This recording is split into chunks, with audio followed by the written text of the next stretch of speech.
Assalamualaikum warahmatullahi wabarakatuh. InsyaAllah pada hari ini kita akan belajar pendidikan Islam bidang ibadah, tajuk bersuci daripada hadas. Okay, sebelum tu kamu boleh rujuk buku teks pendidikan Islam muka surat 80 sehingga 84. Okay, untuk lebih lanjut lagi ya, kita boleh rujuk tajuk tersebut, bersuci daripada hadas. Okay, kita lihat maksud hadas. Ya, maksud hadas ialah kekotoran maknawi. Kekotoran maknawi ni kekotoran yang kita tak boleh lihat dari segi zahirnya. Okey, yang ada pada diri seseorang yang boleh menghalang sahnya ibadah yang disyaratkan bersuci. Contoh, ibadah solat, tawaf dan juga menyentuh Al-Quran. Itu maksud hadas. Yang kedua, pembahagian hadas. Hadas terbahagi kepada dua, hadas besar dan juga hadas kecil. Hadas besar ialah cara bersuci adalah dengan mandi wajib. Untuk menghilangkan hadas besar, maksudnya kita perlu mandi wajib. Dan yang kedua, hadas kecil adalah cara bersuci dengan berwuduk. Untuk menghilangkan hadas kecil, kita perlu berwuduk. Okey. Hadas kecil ni kita dah belajar pada tahun-tahun yang lepas, iaitu keluar sesuatu dari kubur dan dubur seperti buang air besar, buang air kecil dan kentut. Itu hadas kecil. Hadas besar kita akan belajar sebentar saja lagi. Okey. Hukum bersuci daripada hadas adalah wajib ya. Bersuci daripada hadas besar ni adalah wajib. Buktinya dalam firman Allah dalam surah Al-Maidah ayat yang ke-6.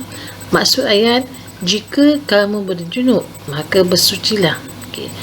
Maksudnya bila kita dalam keadaan hadas besar, kita kena bersuci ya, selepas itu ya. Tengok lagi, apakah dia perkara-perkara yang menyebabkan untuk kita berhadas besar. Okay. Sebab berhadas besar, yang pertama, keluarnya air mani. Kalau air mani ni ke satu cecair air yang keluar oleh seorang lelaki yang bila mencapai tahap syahwat. Yang kedua, bersetubuh. Bersetubuh ni maksudnya hubungan yang dilakukan antara suami dan isteri. Okay. Yang ketiga, haid. Haid ni darah yang keluar oleh seorang perempuan yang sihat, yang sudah baligh. Yang empat, mati. Okay. Yang lima, wiladah. Wiladah darah yang keluar semasa melahirkan anak. Dan yang keenam, nifas. Nifas ni darah yang keluar selepas melahirkan anak. Tempoh berpantang seorang ibu. Itu maksud nifas. Okey. Seterusnya kita lihat apakah perkara-perkara yang dilarang ketika kita berhadas besar. Okey. Perkara yang dilarang ketika berhadas besar, yang pertama, menunaikan solat. Yang kedua, membaca Al-Quran dan memegang Al-Quran. Yang ketiga, mengerjakan tawaf. Tawaf ni bagi orang yang sedang buat haji ataupun umrah, mereka kalau berada besar, mereka tidak boleh tawaf. Okey.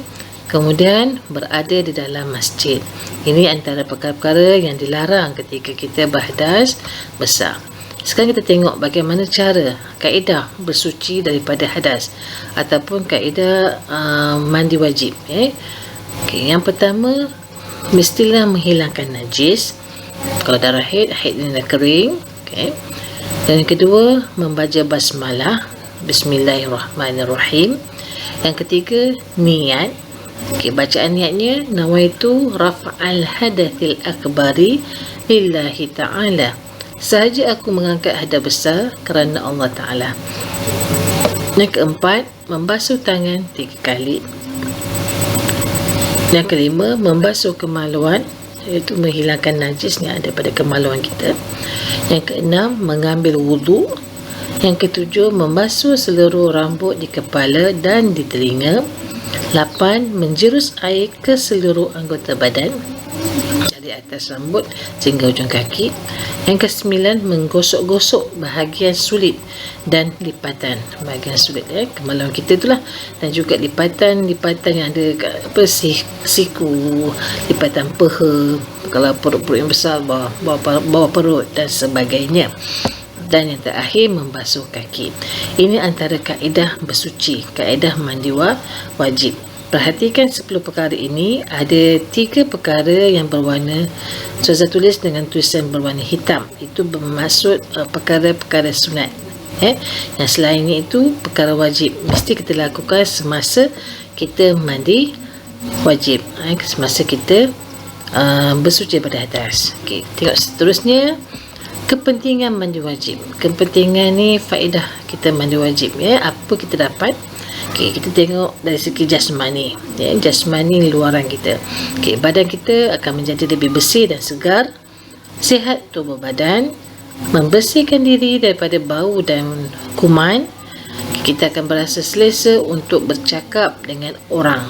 Okey, dari segi rohani, dari aspek rohani, bila kita telah selesai mandi wajib, kita boleh untuk bersolat, tawaf dan menyentuh Al-Quran. Kemudian amal ibadah kita diterima oleh Allah Subhanahu Wa Taala sebagai bukti ketaatan kepada Allah. Itu antara kepentingan mandi wajib. Okey, itu sahaja pembelajaran kita pada hari ini.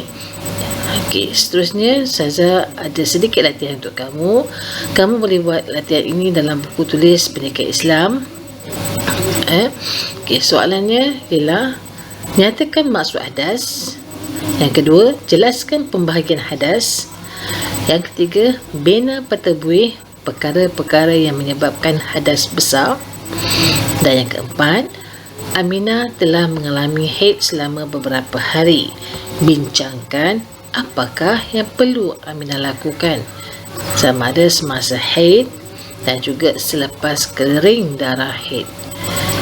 Itu sahaja murid-murid. Semoga murid-murid mendapat manfaat dari pelajaran kita pada hari ini. Sekian dahulu. Assalamualaikum warahmatullahi taala wabarakatuh.